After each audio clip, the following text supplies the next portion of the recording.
What if every time you tried to make someone else feel better, you actually felt better too? And there's a reason most of us have never quite noticed this.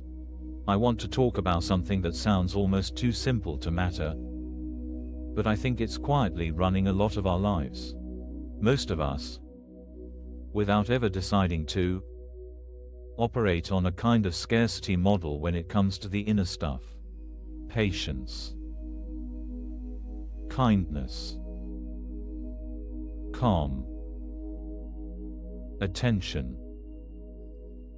We treat these things like a budget, like there's a limited amount in the account, and if we spend too much on the wrong person or the wrong meeting or the wrong family member, we'll run out before the day is done. And here's the claim we're going to sit with: giving and receiving are not two separate events. They're the same event, happening at the same time. The moment you extend calm to another person, you're already experiencing calm yourself.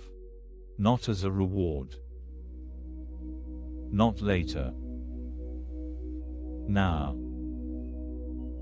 In the same breath. If that's true, and I think there's a way to test it, then a huge amount of the low-grade exhaustion we walk around with is built on a mistake. Let's look at the mistake first. You know the feeling. It's Tuesday. You've got 14 things on your plate. Someone texts you needing something, and there's this internal calculation that happens. Faster than thought. Do I have enough left to give this person what they need? You scan your reserves. You feel the tank, and often you decide, quietly, that you don't. So you give a clipped answer, or you delay. Or you give the bare minimum and feel slightly guilty about it. This is the math of keeping score. And we do it all day. With colleagues, partners, kids, strangers, even ourselves. We're constantly checking the balance before we extend anything outward, as if patience were a finite resource. As if kindness could be used up.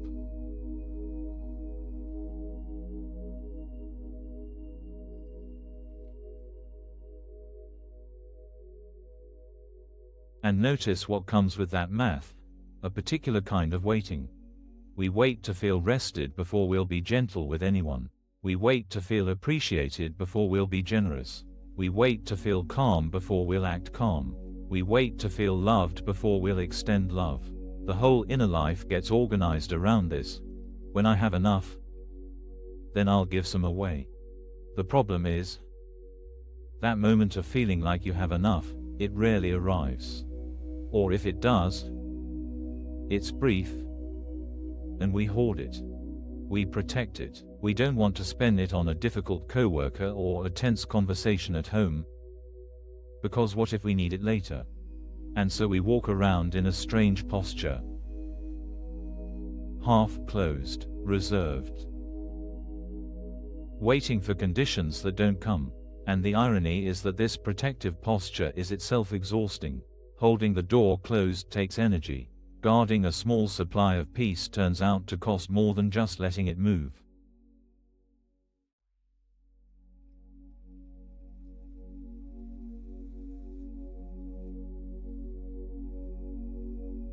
Here's where a crack appears in the model.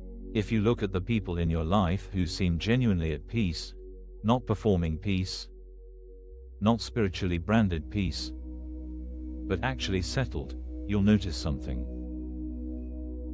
They're also unusually generous with it. They're patient with the slow cashier. They give attention freely. They're not stingy with warmth. And the obvious question is, which came first? Did they get peaceful and then become generous because they could afford to? Or did something else happen? This is where I want to introduce a different way of thinking about it. Picture a tuning fork. You strike it, and it starts to ring at a specific pitch. Now you hold it next to a second tuning fork, one that hasn't been touched. And something quietly amazing happens. The second fork begins to vibrate, at exactly the same frequency, without anyone striking it. The sound didn't get divided. It didn't get used up. It extended. And now two forks are ringing where there was one. That's a different model of how inner states work. Not a budget, a resonance.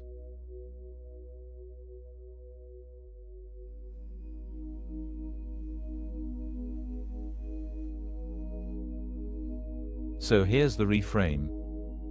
And I want you to actually try it on, not just nod at it.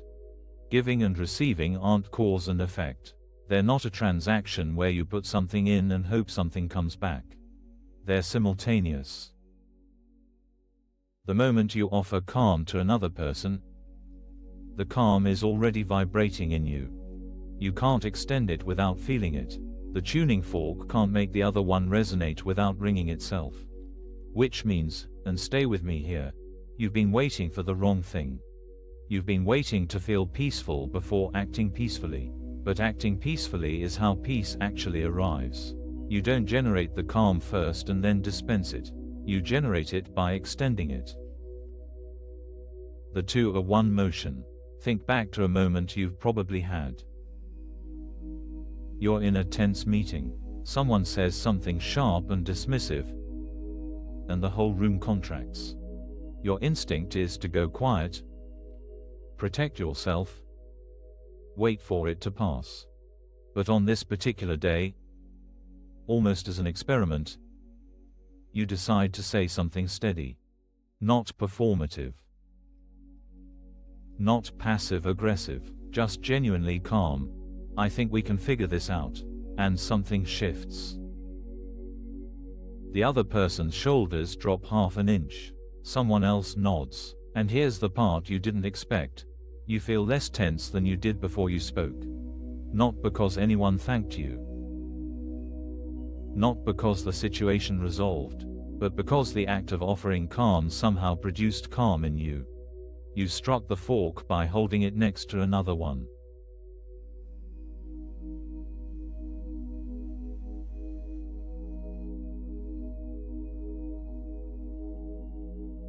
This is testable. That's what I love about it. You don't have to believe me. You don't have to accept any framework. You can just try it today, in the room you're already in, with the people you're already going to encounter.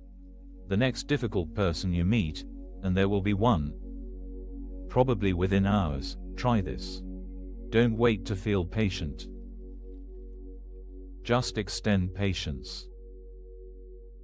Not as a sacrifice, not as the spiritual person doing the right thing. As an experiment, offer it the way you'd strike a tuning fork, simply, without bracing. And then notice what happens in you.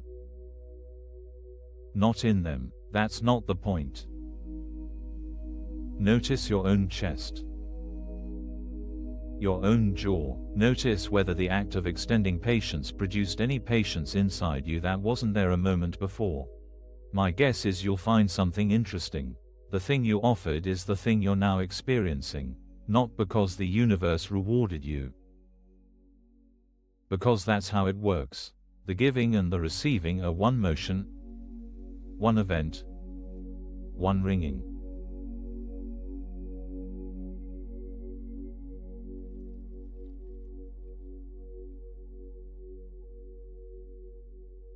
And here's what becomes available when you start to see this. The protective posture starts to relax. Because you don't have to budget anymore. You don't have to ration. The peace you were guarding so carefully was never going to run out. It was only ever going to multiply through transmission, or stagnate through hoarding. That low-grade anxiety of not having enough patience, enough warmth, enough bandwidth, it begins to soften. Not because your circumstances changed, but because you noticed you were operating on the wrong physics. You don't have to wait anymore. You don't have to feel calm first. You don't have to feel loved first. You don't have to be at your best to extend something good. You can strike the fork now, and the ringing arrives at the same instant you do it. That's the quiet thing this lesson is pointing to, and the only way to really know if it's true is to test it. Today. With the next person. Just once, and see what happens in the room, and more importantly, in you. If you want to keep practicing with this, you can like the video and subscribe. Let's take a moment now to let this settle with a guided meditation.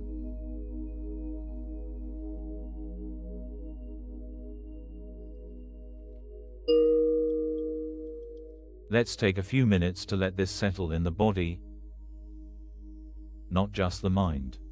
Find a position where you can be still. Let your shoulders drop, let your jaw soften. Let the back of your neck release just a little. Breathe in. And breathe out. Slowly. Notice that you don't have to do anything right now. Nothing to fix. Nothing to budget. Nothing to protect. For a moment, let go of the calculation, the scan of how much you have left. The careful guarding of your reserves. Breathe. Imagine, gently, that peace isn't a small supply you're carrying. Imagine it more like a tone. A frequency, something that rings when it's allowed to ring. You don't have to make it. You don't have to earn it. You only have to stop holding the door closed against it. Breathe in. Breathe out. Think, quietly, of someone in your life. Anyone. Difficult or easy. Close or distant. And in this moment, just offer them something. Calm. Patience. Warmth. Whatever feels honest. You don't have to say anything. You don't have to do anything. Just extend it inwardly, like striking a tuning fork. And now notice. Notice what happened in you when you offered that. The thing you gave is the thing you're feeling. Rest there. No effort.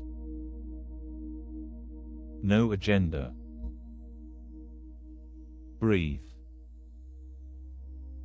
This is what was always available, not later. Not when you've earned it.